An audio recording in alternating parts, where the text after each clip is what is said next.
Lately, I've been thinking about how strange it is that people can look completely normal on the outside while quietly struggling inside their own minds. You can pass someone on the streets and they might look fine. Maybe they even smile. Maybe they continue their routine normally, but internally, they could be carrying exhaustion that nobody sees. And honestly, I think a lot of people are like that now, not collapsing, not breaking down dramatically, just emotionally tired in a very silent way, tired of thinking constantly, tired of worrying about the future, tired of trying to improve themselves endlessly. This is pressure in modern life that never fully turns off. Even when you rest, part of your mind still feels guilty, like you should be doing more, learning more, achieving more. And after enough time, you begin losing the ability to simplify, relax into your own existence. Everything starts feeling connected to productivity. Even peace becomes another goal. And that creates a strange contradiction. Because the harder you chase inner peace, the more distant it can begin to feel. Not always, but often.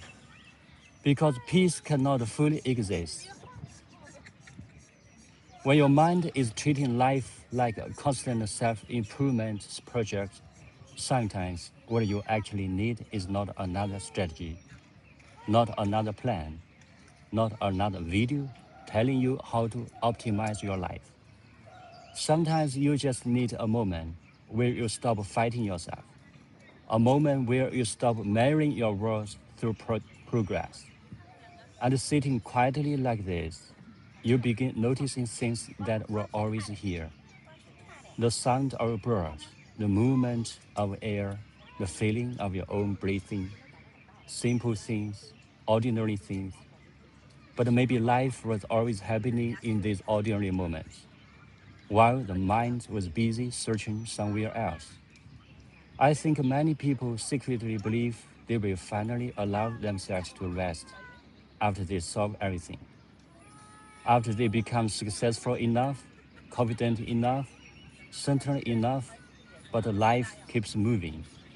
The finish line keeps moving, and eventually you realize something important. If you do not learn how to be present now, you may spend your whole life psychologically waiting to live, waiting for some future version of yourself to finally feel complete. But maybe completeness was never the point. Maybe being human was always supposed to feel unfinished, a little uncertain, a little messy, a little unresolved. And maybe peace is not found by eliminating all uncertainty, but by learning not to fear it so much, because uncertainty is already part of being alive. Nobody truly knows where life is going. People just hide that fact differently, and maybe realizing that can make you a little softer with yourself. You do not need to have everything figured out tonight. You do not need to solve your entire future while sitting here. For now, maybe it's enough to simply be here honestly, breathing, listening, existing for a moment, without demanding that life explain itself completely. And maybe that quiet honesty is already a kind of peace.